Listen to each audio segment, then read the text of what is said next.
If you're not interested in exercise, I hate to break it to you, but the truth is, in midlife and beyond, you're going to run into trouble. And I'm not going to sugarcoat it, and I'm not going to say you might run into trouble. You're going to run into some trouble if you refuse to do the kind of exercise, which we'll get into, that will support your health, your metabolic health, moving forward later in life. Because as we hit our midlife years, things start to shift and change. In particular, our metabolic health starts to shift and change. And this isn't going to get any better as we progress through the decades. It's going to get worse if we don't change some things that are going to support metabolic health. And those things are exercise, which is primarily what we're really going to be talking about, but also diet is really important. Nutrition is really, really important. So, perhaps in your 20s and your 30s, you could absolutely get away with not doing so much exercise. Absolutely, because we were younger and we had more hormones. We had our peak hormone levels, and therefore we were able to build muscle much more easily. But what you might find if you were in your late 30s, especially if you're in your 40s and your 50s, what you will probably be finding at some point is that you just can't build that muscle like you used to. Even if you are working out, you may find that you're just not building muscle like you used to be able to. And that's in particular got to do with lowering hormones. So we're going to talk about exercise and in particular muscle, because that's why we need to do this exercise to support our metabolic health. That's what I'm talking about here. When I talk about how in your midlife and your later years, you need to do the right kind of exercise, it's because we need to build muscle. That's the reason why, because muscle is our superpower against chronic disease states. Muscle, building robust muscle, is our superpower against disease states like cardiovascular disease, dementia, osteoporosis, cancer. These are the big ones, type 2 diabetes. If you want to reduce your risk of these disease states, then you have to build muscle. And that is very, very clear in the research. I was out the other weekend and I had some family members and some friends around, and we were chatting about strength. And what one of these family members and a friend was saying is, it's just inevitable. As you age, you lose your strength. But that's not true. It was a very frustrating conversation. And I say all this with love, but what's very frustrating is when people don't have the right information and they cut themselves off at the knees. They victimize themselves to aging, and we don't have to. Losing strength as you age is a choice. It is not mandatory. And I did try to sort of interject and say this, but they weren't having a bar of it. They didn't want to hear it. And these are definitely people who do not exercise in the way they're active. Don't get me wrong, they're active, but they don't exercise in a way that you need to be exercising to build muscle strength. And also, they don't eat in a way that you need to eat to build muscle. And those two things are very important, and we'll get into it. So what they were sort of arguing for, and remember, if you argue for your limitations, you get to keep them. So just open your mind up and listen to the professionals who have read the research on this, because you don't have to fall victim to your age or to aging. We're all going to break down and die one day, but you can get into old life without all the falling and the fractures and the dementia and the strokes and the cancer, which one of these people have had multiple of those. I also recall talking to somebody in my family about the weightlifting that I've been doing, and they were saying, do you really enjoy doing that? It was like, oh God, almost that attitude of how silly of you. Why don't you do things you love in life? And I had to explain that whilst maybe I didn't always want to lift weights, whilst maybe I didn't always enjoy the hardness of lifting up those weights, the joy comes in knowing that what I am doing, and the joy comes in the payoff. So the joy comes in what I know what I'm doing is going to reduce my state of those chronic diseases, my risk of those chronic diseases that I mentioned at the top of this episode. That's where the joy comes in. The joy, and this particular person has a lot of health anxiety. The joy comes from having pretty much no health anxiety. I always say this, there are no guarantees. Cancer doesn't discriminate. Cancer's complex. Even health practitioners get sick and die. So please know, I'm not saying I am absolutely impenetrable. Okay, I will die one day, but I don't have health anxiety because I do what I can. I'm not perfect and I'm okay with that. That's my choice. But I do what I can and I do a lot to support my health. And that's where the joy is, right?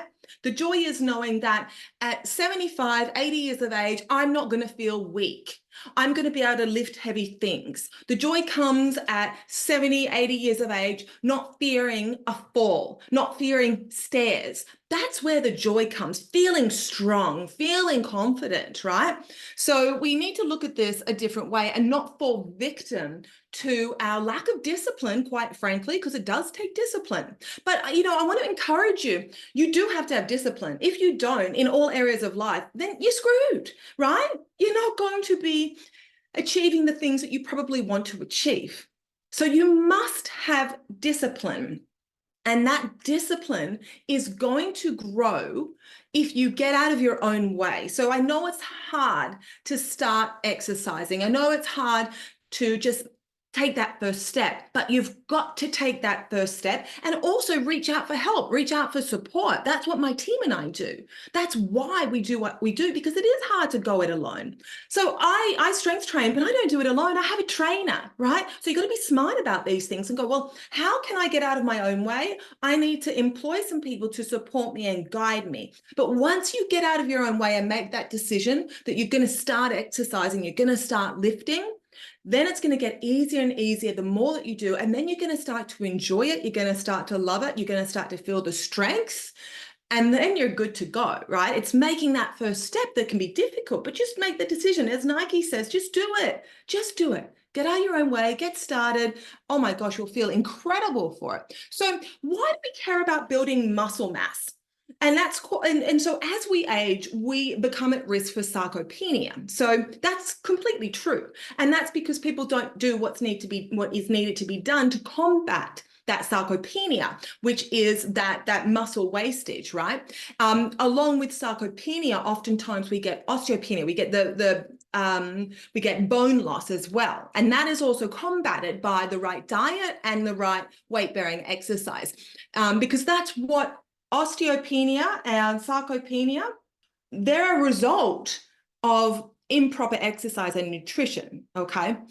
And so the reason why we want to counter these things is because they can lead to mobility issues, right? You don't want to be 80 years of age and not being able to walk anywhere or being fearful of your own front steps, right?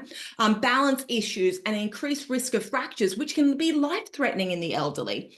Okay, so let's see here. I want to tell you about some research that showed that muscle strength significantly predicts lifespan. I'm not talking out my butt here. We have a lot of research, and I am going to link to some in the show notes for you, but we have a lot of research that suggests that your muscle mass is directly linked to how long you live. A comprehensive study with over 8,000 participants found that individuals over 60 years of age with lower muscle strength were 50% more likely to die from all causes, including cancer, right? So muscle mass acts as a protective shield against disease. That's why you have to do what it takes to build your muscle. And I'm going to get into what those are. There are three main things, maybe four, but three for sure. We're going to get into that. So one of the reasons why not having enough muscle mass, why having lower muscle mass increases your risk for chronic disease is because it's very inflammatory to not have muscle mass. When you don't have that muscle mass, what you have instead as you age is that fatty tissue buildup. right? So you absolutely, without the muscle, you're going to have more fat. And then that's going to lead to the production of what we call pro-inflammatory cytokines. And these are inflammatory molecules that are going to cause what is known as sarcopenic obesity. Okay, or skinny fat. We can talk about skinny fat as well. So that is a form of, I guess, sarcopenic obesity as well, because a lot of people out there, I see it in my friends, I see it in clients, they want to be thin, and especially midlife women. And I get it, it is a time of change, but it's a time to step up. It's a time to stop. And I'm sorry if I sound harsh, but what I can't stand is a victim mentality. Is, oh, poor me, this is changing and that is changing, but then they don't want to do what it takes to feel better. I can't stand that, because you can empower yourself. And I hope this is how this message is coming through, as empowering, and you have the choice how you receive it, but it is supposed to be empowering, because you can change things. You don't have to, like the friends and family members who were sitting there saying, oh, it's just a product of old age. We get weak, we're just destined to get dementia and fall. And no, absolutely not. That is BS. I'm not living my life that way. What a horrible way to live. So let's talk about skinny fat. So all these people walking around obsessed with calories, obsessed with crazy ass diets like the HCG diet, and other diets out there, doing keto and whatnot, because they want to be skinny. But skinny fat, you can be a healthy weight, not be overweight, even be skinny, but you are that skinny fat, that sarcopenic obesity, right? And so you've not got a lot of muscle, but you're not overweight. That's just as dangerous as being overweight. You've got to build that muscle. Don't get tricked into thinking, I'm healthy because I'm a healthy weight. No, if you haven't got muscle and you've got more fat than you do muscle, you're not healthy. All right, so how can you build muscle in your later years? Because it is more challenging as we hit midlife and beyond. And the reason it's more challenging is because we all go through something called anabolic resistance. Not one of us is immune to this. Anabolic meaning build up, right? Catabolic means break down. So anabolic means build up. You've heard of anabolic steroids, right? So we all go through anabolic resistance, where we struggle. What that means is we're resistant to, our bodies become resistant to building muscle. Every single one of us experiences it as we age, but we can counter it. And the ways that we counter it are, number one, you have to eat more protein. You are probably not eating nearly enough protein. Most people, again, they cut themselves off at the knees and they just instantly shut down their mind when I say, try to hit 100 grams. And they just think, no, that's too much. They don't even give it any thought. I'm telling you it's not too much, because I eat more than that. I eat about 140 grams a day. My colleagues do, my clients do, and it's what's in the research. So again, you can argue with the research, or you can step out of your own way and do what it takes. And that means you want to eat about 1 gram of protein per pound of body weight. So figure out, if you're in Australia or the UK, figure out what or Canada, figure out what your weight is in pounds. Actually, sorry, Canadians use pounds. I get all confused because I lived in Canada for so long. I still use pounds, but I live in Australia now. So when I talk to my friends about this, they're like, what are you talking about? How much is that in kilos? So figure out how much you weigh in pounds, and then, or rather, what your ideal weight would be in pounds. Let's say you're a bit overweight, or maybe you're underweight. What would your ideal weight be? Figure that out, and then you want to eat 1 gram of protein per pound of your ideal body weight. And if you start to track that, you can easily track that, right? Just do a Google search every time you're eating. You'll be so surprised. You're having 2 eggs for breakfast, you've got 12 grams of protein. That is nothing. The research is very clear on this. And I did do a podcast episode on this, which we'll link to in the show notes, all about protein being the master macro as we age. And you want to start your day out with 35 grams of protein or more. That's what's going to counter that anabolic resistance. It's all throughout the research. So if you're starting your day out with 2 eggs, you got 12 grams. You need to more than double that in order to counteract the anabolic resistance and start to be able to build your muscle. And then you probably need a minimum of 100 grams of protein, because not many people weigh 100 pounds, right? So like I said, my goal is 140 and I hit it every day if I'm conscious of what I'm eating. And it's easy. It's very easy when you know how to do that. And that's the kind of work that we do with our clients, is teach them how to do that.